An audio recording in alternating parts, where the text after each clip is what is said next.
Web Marketing That Works podcast, episode number 2.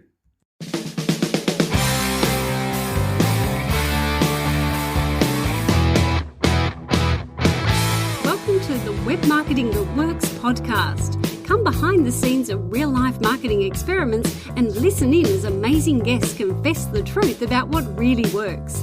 Now, here are your hosts, Adam Franklin and Toby Jenkins.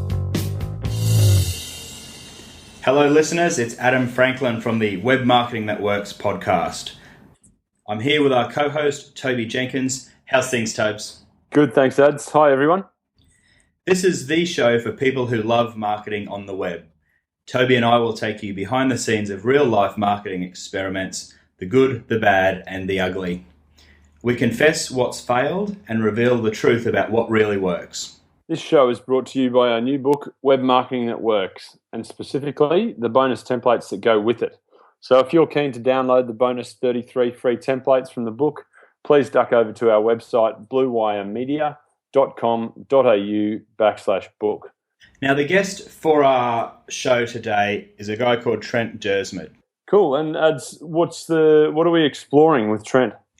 Well, interestingly, Trent is a Canadian guy, and as you know, we've both been interviewed on his podcast, so it seemed very appropriate for him to be the first guest that we interview on ours.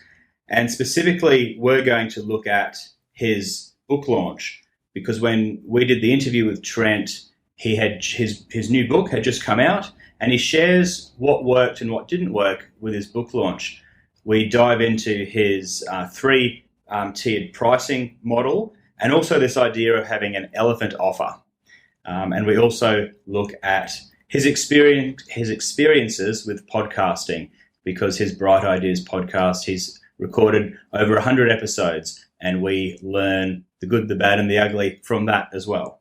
So that's what we're going to hear with Trent's interview. How about that all sounds started? Great. Yeah, let's get started. Cool. Hello, viewers. It's Adam Franklin here, and I've got the pleasure of being joined by Trent Dyrsmid.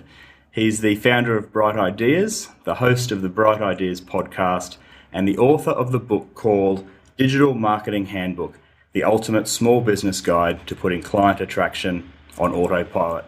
Welcome, Trent.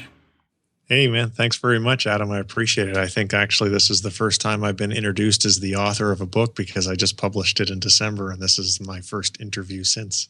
Well, congratulations.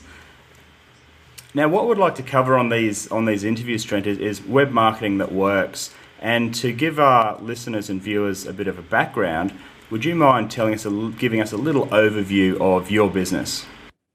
Sure. So Bright Ideas was started as a place where I thought that small business owners would go to learn more about how they could leverage online marketing to help attract more customers for their business. Because in my previous life, as we were talking about off camera, I grew a business to a couple of $1 million a year in revenue selling IT services to small businesses. But back then I was the cold call cowboy. I don't really think content marketing was ever spoken of. I don't know if WordPress even existed. So, it was kind of old school customer acquisition, and it was really hard because, trying to find salespeople that could prospect and do all the things, it was just very, very difficult. And so when I started Bright Ideas, I thought I'd learned a lot about online marketing at that point. I'd been online for about 2 years and had made a pretty decent amount of money and built a fairly successful blog. But I made some bad choices because my blog the topic kind of had a short shelf life. And when Google changed their algorithm, that first blog sort of died with the penguin and panda update. But nonetheless, I'd learned a whole lot. So I created Bright Ideas to help to take that knowledge and put it on display, not on display, but make it available to small business owners that wanted to attract customers more easily.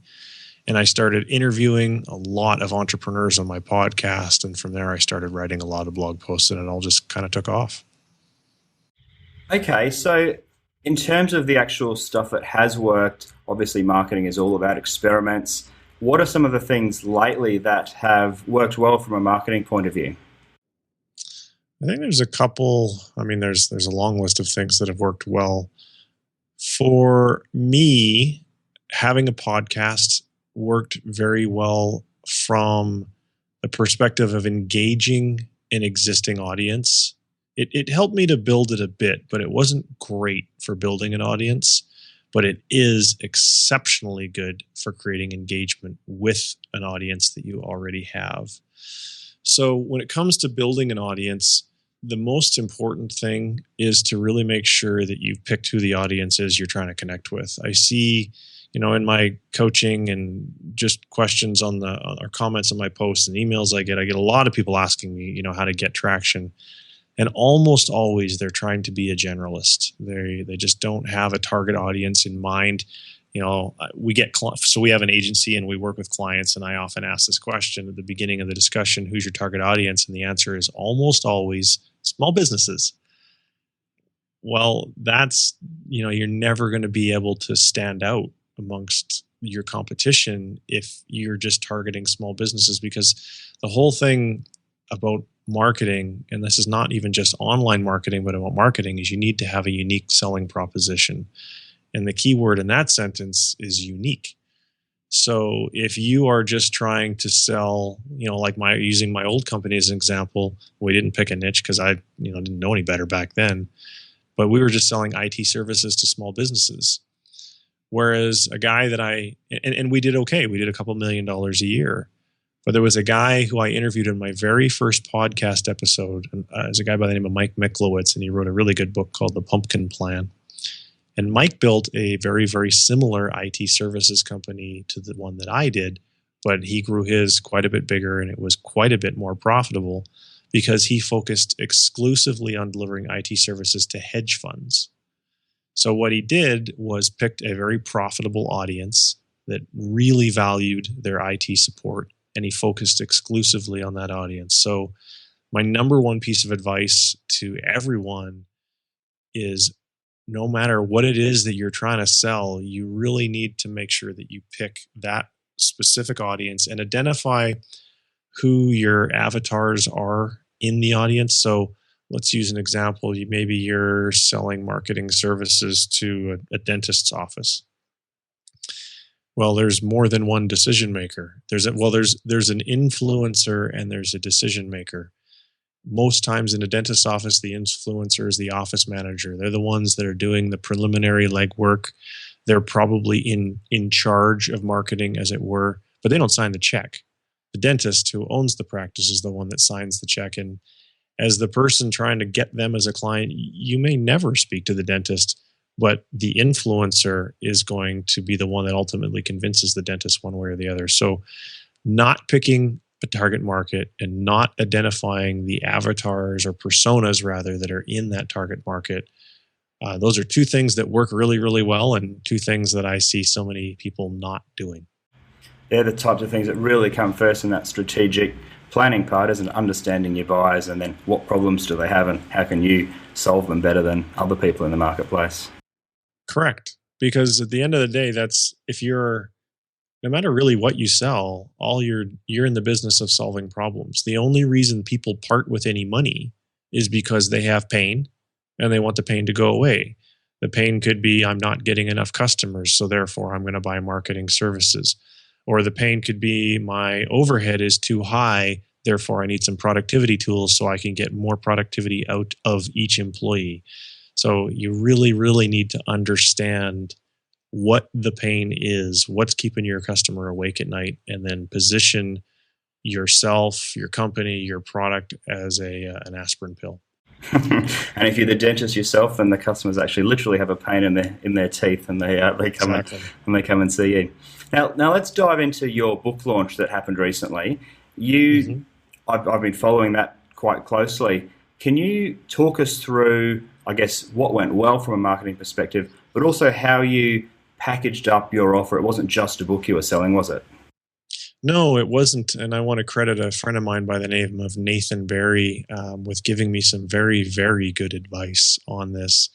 So a lot of people in the world of written books, I'm now in that club, and I think a lot of them think, well, I'll sell my book on Amazon. Or, they're either going to try and get published or they're going to self-publish. And if they self-publish, they're probably going to do like maybe a Kindle book or something on Amazon, or maybe they're going to use CreateSpace and print one or what have you. But in any case, what they all have in common most often is that they produce just the book. And so Nathan said to me, he said, you want to make your book available, but you want to be able to offer tiered pricing. So 3 price points is what worked very, very well for him. And so I thought, all right, so if the book itself is going to be the lowest price, and I chose to self-publish, and I chose premium pricing. So $39 is not a cheap price for a book, but there's a lot of value when people, if they can get one extra customer, they got their $39 back and then some. So I knew that the topic was one that lended itself to higher pricing. And I also knew that the nature, because it's a how-to book, it's a teaching book. So I knew that a lot of the material that I was covering in the book could be covered even better in a video format.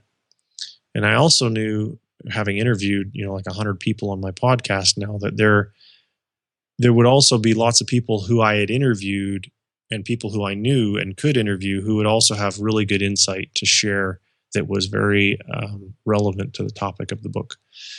So I put together 2 tiers or 3 tiers of pricing. So one was just the book. And then I created, I think it was 8 or 9 video tutorials, 8 or 9 video interviews, and then 5 kind of done for you resources.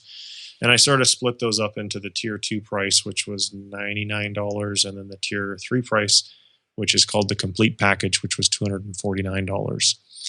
And the $249 package brought in the lion's share of the revenue during the book launch by quite a margin. I could actually pull up the post so I could quote specific numbers. But had I not packaged it up in that way, I think we did $17,000 worth of product in the first 10 days. Where is my book report here? And there it is. We would not have done nearly that much had I only had, like a $39 book. And why do you think that is? Are people looking for that extra value, or some people just, that premium price or premium product in their head that they want the best quality or the best option out there? Or what do you think it is? I think it's a combination of a couple of things.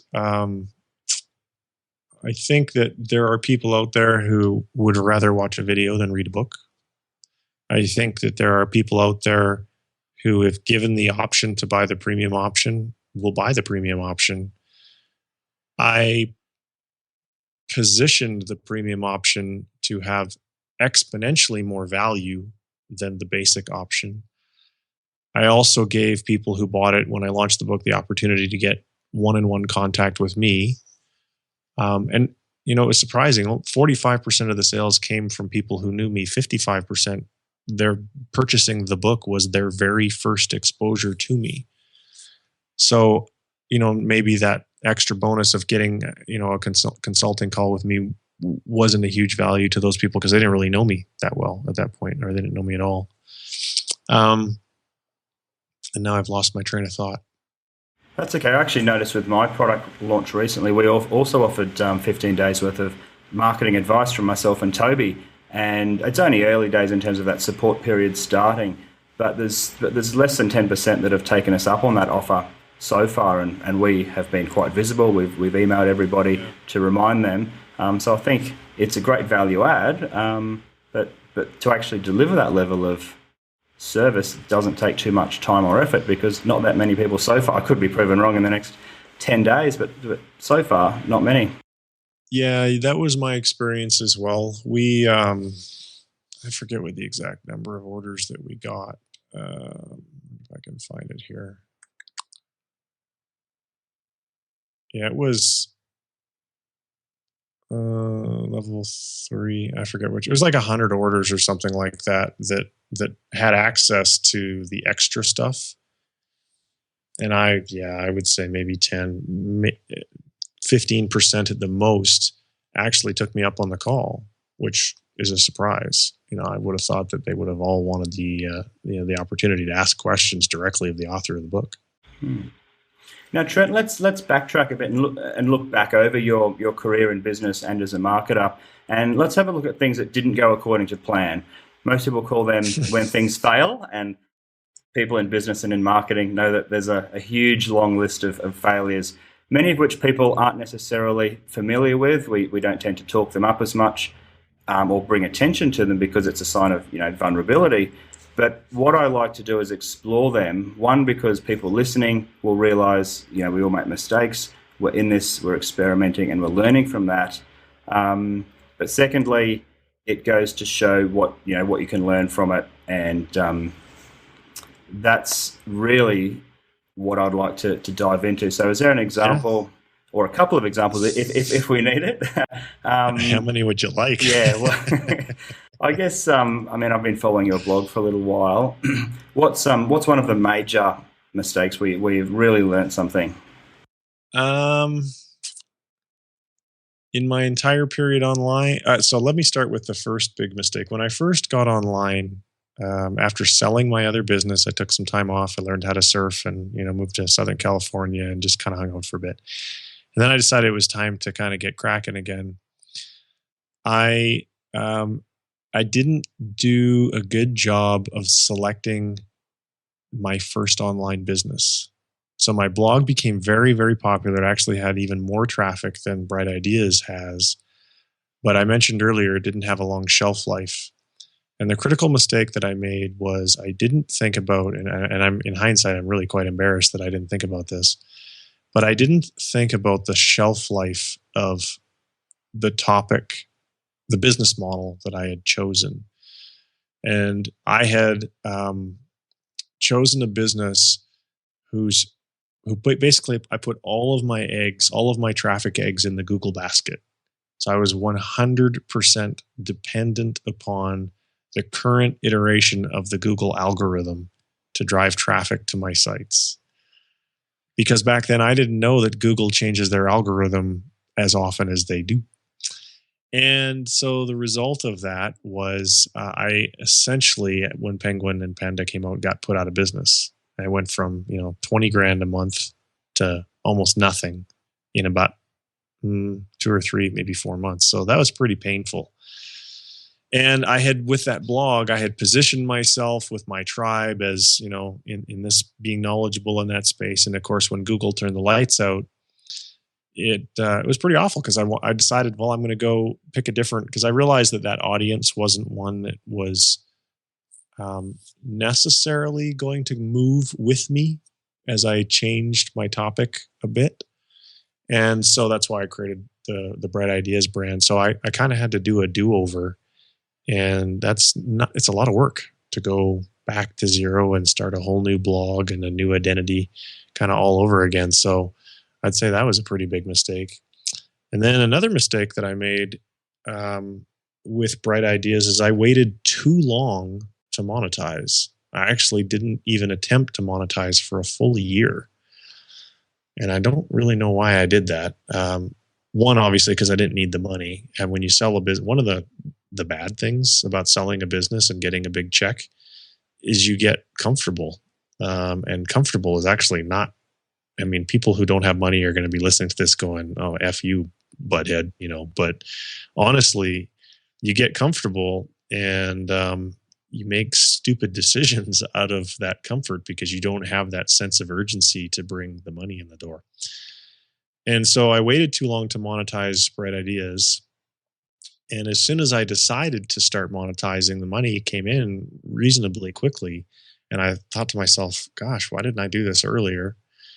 Another mistake that I made was I automated a little too much, a little too soon, because I'm a really big fan of using Infusionsoft to automate a lot of things. And this has really kind of come to light in some interviews. So I've interviewed in the last week, they're not published yet, but a lot of founders of software as a service companies, online software companies.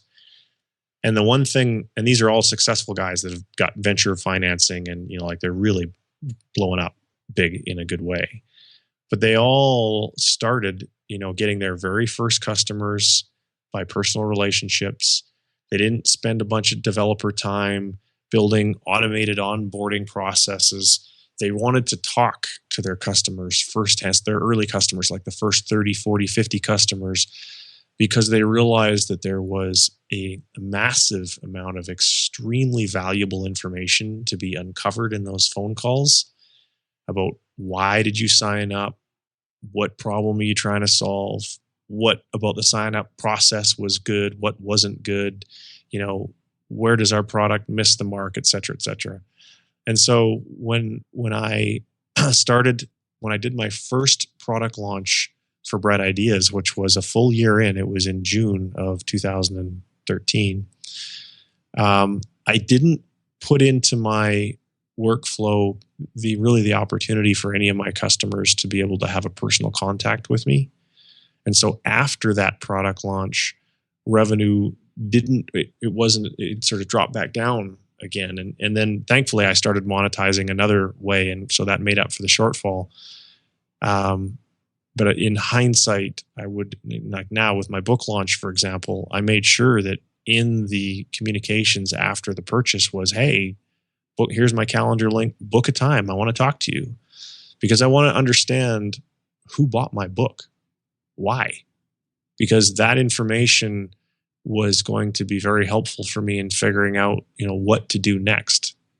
Whereas before, I just kind of had over a week, we got 1,500 customers. So I couldn't have talked to 1,500 people in a week, obviously. But I didn't really know anything about those people. And many of them, that was the only thing that they bought, and I didn't have any interaction with them. And so it wasn't the sustainable boost to the business that I was hoping for. And so now I'm a little bit more hands-on with people that buy my stuff so that I get that insight and then information. So there's three really big mistakes I can think of off the top of my head. Well, thanks, Trent. It's always good for listeners to know that people who've achieved some success with marketing haven't got there just by doing everything right every step of the way. It's certainly, in my experience, the opposite. So thanks for sharing those experiences with us. Yeah. Now, if you were speaking earlier about starting again from your first business, what advice would you have to people growing their audience from scratch or starting their web marketing activity from scratch? They don't necessarily have to be a marketing firm, but just any business, small business, medium business that's looking to grow their digital marketing. There's a couple, far and away, and I say this having now spoke to a whole bunch of people that bought my book. And a lot of the people that bought my book are just starting out. They are looking to build a business like you and I have, where they have clients and they deliver marketing services to those clients. And far and away, Adam, the biggest mistake is I see too many people getting ready to get ready. They spend an inordinate amount of time trying to figure out, what niche should I be in? What has got my website got to be like? And how am I going to handle outsourcing? And I got to build some processes for this and that. And I was actually on the phone with a guy today. And I said to him, none of that matters until you get a customer. Like, why you just email people? Go on social networks and not even email people. Just say, the first thing is, just be in business. Say, just tell people I'm going to produce a research report that highlights what the most successful companies are doing in terms of marketing. And I'd love it if you'd answer a few of my questions. And if you do, I'll give you a free copy of the research report when I'm done. Well, the number one rule in business is connect with people. So when you're producing a research report like that, what are you doing? You're connecting with people. You're not getting ready to get ready. You're on the phone with people. And you're not necessarily having a sales conversation. However, you are asking questions. And when you ask people smart questions, their perception of you will be that you're smart. And if they really and truly have a problem, which when it comes to marketing, most everybody has some kind of a problem, because I've yet to meet an entrepreneur who says, that's it, I got enough customers, I don't want any more. So when you have those conversations, you're positioning yourself favorably. They're easy conversations to have. They're easy to get strangers to agree to spend 10 minutes with you because there's something in it for them, the copy of this research report. You're going to learn a whole bunch, which is going to help you to position yourself and to pick a niche And most importantly, it's going to help you to understand what content you should create when you start off. So I encourage that people do that with 10 or 20 people at least. And you could, you could get that done in a couple of days if you were cracking it. And then once you've got that done, so you're gonna need to produce this report, which is, you could use SurveyMonkey. You could be asking people questions and just clicking their answers into SurveyMonkey on their behalf, and wham, there's your report, because SurveyMonkey will output a nice report. And you can email a copy to everybody. And then, because of those conversations, you're going to have some ideas of what you should write about, because there's going to be some common themes to the problems people are having. So the smart marketer would then create some blog posts. I would say 10 blog posts that would address those common themes. Get them up on your blog. Now, follow up with everybody that you spoke to during the research. Give them a copy of the report. Direct them to your blog. Ask them to share it socially. And then once you've done that, then call them back up. And it's not a cold call anymore.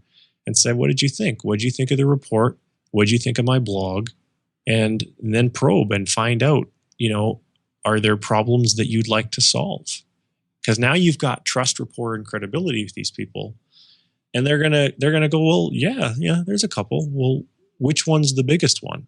They're gonna tell you, well, when would you like to have that solved by?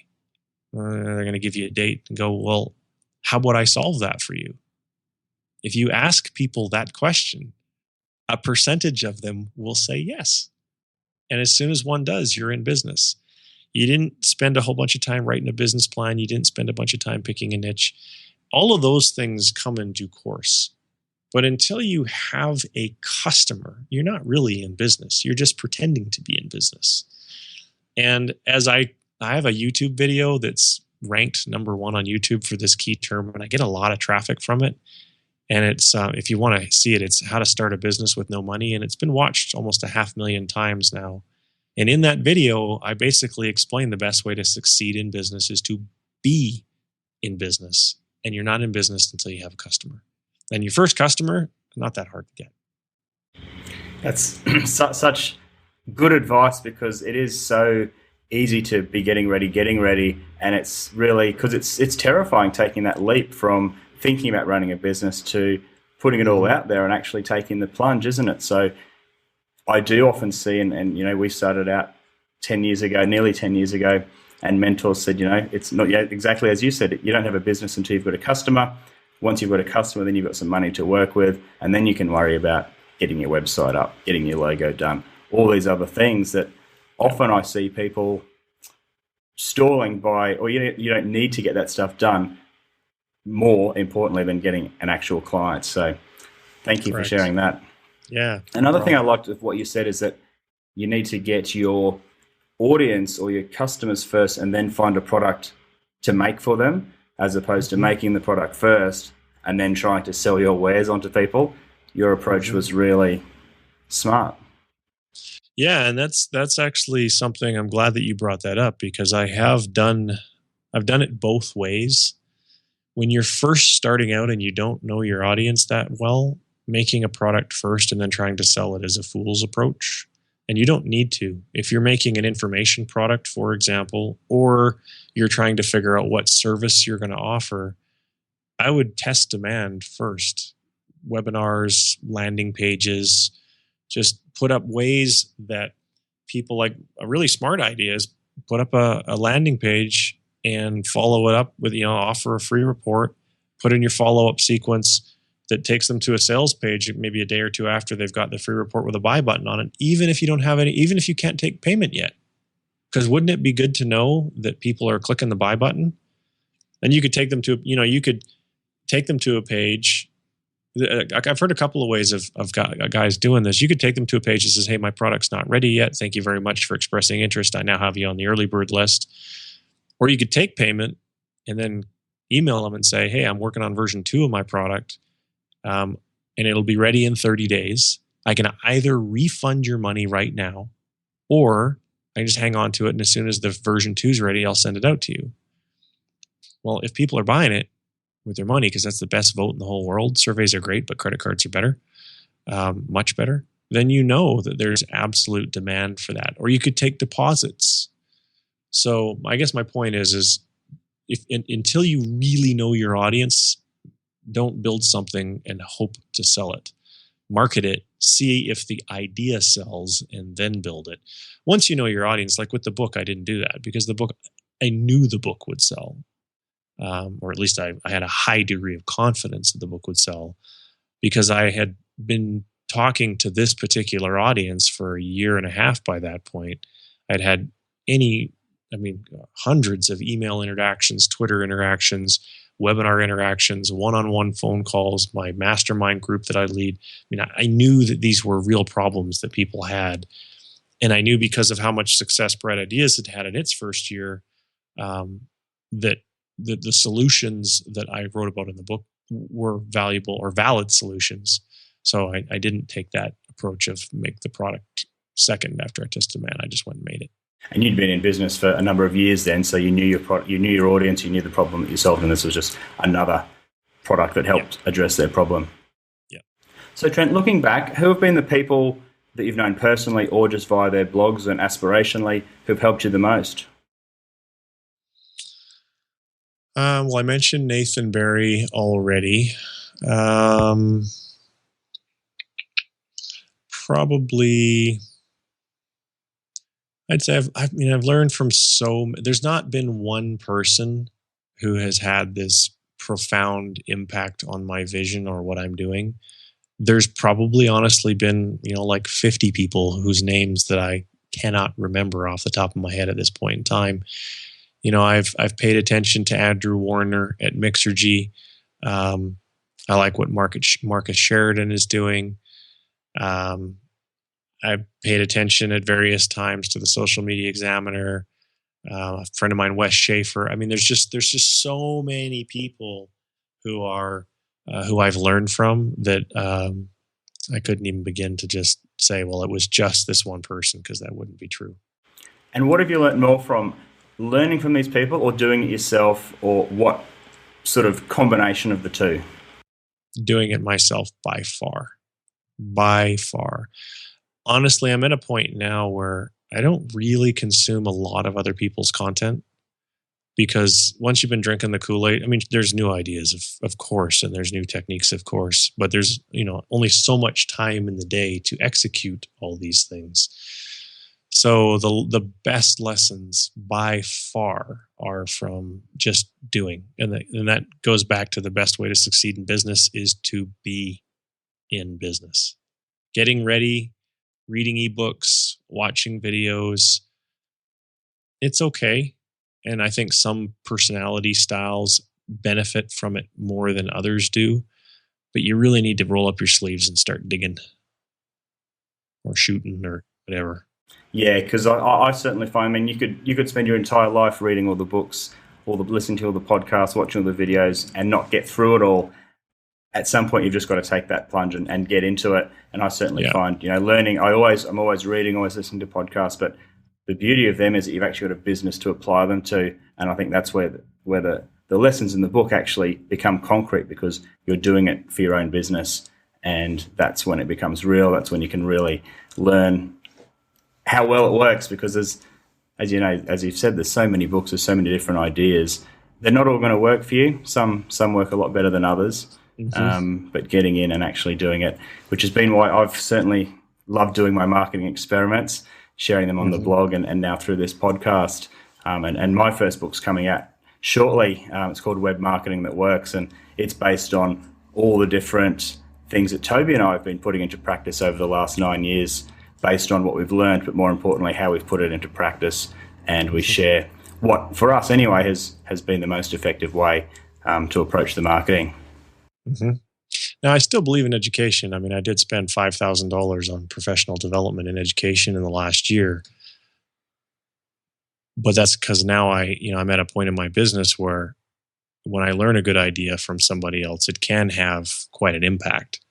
But for people who are just starting, I guess my point is be cautious about how much time you devote to study versus how much time you devote to doing. Because it's because if it's a stalling tactic, it's not good. If you're learning because you can then implement it, then that is a good thing. Yeah, totally. Now, Trent, are there any other aha moments that you've had throughout your business or marketing career that you'd like to share with us? I guess this is where it would have been. I should have probably wrote down an answer to that question before we started to record, because now I have to think of one off the top of my head, and I'm not sure if I'm going to be able to do that. I mean, the big mistakes that I made earlier, that I alluded to earlier, I think too, the other big aha, when my original vision of Bright Ideas was to not have a consulting division, I wanted to just sell information products and be an Infusionsoft referral partner. And that's worked. I mean, that did generate the bulk of the revenue for the year. But we did, when I got married in the summertime, my wife, when we relocated to a new city, the business that she had before didn't transport. So we sort of shut it down. And so that left her, with a bunch of free time. And that's why we started the consulting division. And I guess the aha there was I was surprised at how quickly the business would come in once you have an audience already that follows you. And as soon as we sort of said, and we just sort of sprinkled it into blog posts and in emails saying, if you need help with Infusionsoft, we're now an Infusionsoft certified consultant, give us a call. And people did. And and I was just saying, and I think we did in our first 2 months. It's in the income report that I published. I think it was like $17,000 or $20,000, something like that. I was really interested to read that article and hear you say that then, because it aligns with what one of our mentors said as well in the early days, is that, if you say, for example, you're selling your premium book at about $300 or just under, your book package, I should say, but there's going to be people who like you even more than $300 worth and are willing to pay $3,000 or $30,000 if you give them the opportunity to actually spend that money with you. So I think, realize from what you've said there, opening up the more extremely premium options will certainly attract the people that do like you that much, who are willing to spend that much. So that seems like a really effective and easy way to attract more revenue in. Absolutely. There was a fellow that I met, and his name is Fred, and he's been in radio for probably 40 years, and he did all the radio ads for Priceline.com and one other one. So smart guy. And apologies, Fred, if you're listening, that I can't remember your last name. But he told me about this thing called an elephant offer.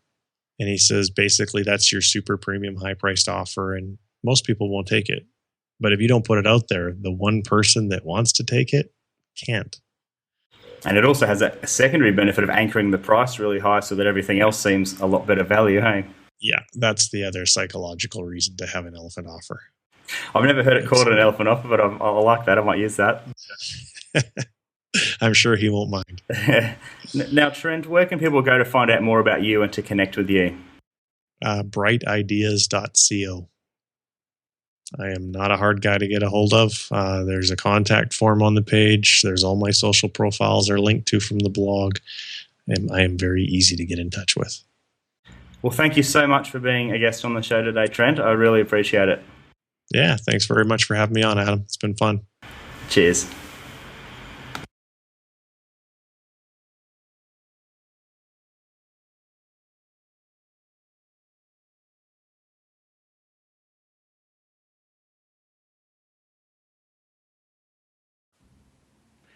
Well, there we go. The end of our very first guest interview on the Web Marketing That Works podcast. I enjoyed having a chat with Trent Dyrsmid. I thought that his advice that the number one rule in business is to connect with people, I found that very true and very interesting to hear him talk about that idea. We've also got a long list of influencers that Trent has mentioned, and we will link to those people in the show notes so that we can go ahead and follow their work as well. Yeah, great. And my thanks to Trent too. So the show is brought to you by Web Marketing That Works, our new book, and specifically the bonus 33 free templates that go with it. So please jump over to bluewiremedia.com.au/book to access those. And, the intent is always to deliver actionable advice. So we'd love your feedback, or questions are welcome as well. If you've got any, please let us know via email or Twitter. My email is toby.jenkins@bluewiremedia.com.au or at Toby_Jenkins on Twitter. And I am adam.franklin@bluewiremedia.com.au and Franklin_Adam on Twitter. If you like the show, we would love it if you could leave an honest review on iTunes, and we will hopefully give a shout out to the listeners that leave us a 5-star review. Until next time, have a good one. Thanks very much, everyone.